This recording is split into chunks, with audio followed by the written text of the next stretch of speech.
মায়ামির hard rock স্টেডিয়ামে Argentina Colombia final ম্যাচে কি ছিল না আজ। দর্শকদের উত্তেজনা, লিওনেল মেসির কান্না, খেলোয়াড়দের হাতাহাতি, সব ছাপিয়ে শেষে আর্জেন্টিনার জয়ের মুকুট, সমর্থকদের মুখে বিজয়ের হাসি। লাউতারো মার্টিনেজের শেষ সময়ের ম্যাজিকে কোপা আমেরিকায় রেকর্ড 16 বার শিরোপা জয়ের কীর্তি গড়ে আকাশী নীলরা। অন্যদিকে 23 বছর পর শিরোপার কাছাকাছি এসেও খালি হাতে ফিরতে হয়েছে কলম্বিয়াকে। 90 মিনিটের লড়াইয়ে কোনো দলই গোলমুখ খুলতে পারেনি। সেখানে অতিরিক্ত সময়ে লাউতারো মার্টিনেজ দুর্দান্ত গোল করে আর্জেন্টিনাকে এনে দেন উদযাপনের উপলক্ষ।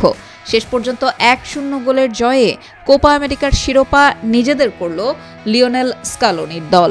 ডাগআউটে বসে থাকা মেসির কান্না রূপ নেয় হাসিতে।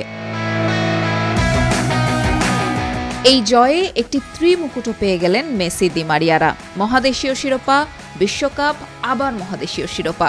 স্পেনের পর এই ত্রিমুকুট জেতা দ্বিতীয় দল এখন আর্জেন্টিনা।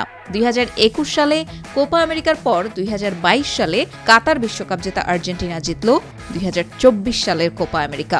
স্পেন এই কীর্তি গড়েছিল 2010 বিশ্বকাপের আগে ও পরে ইউরোর শিরোপা জিতে।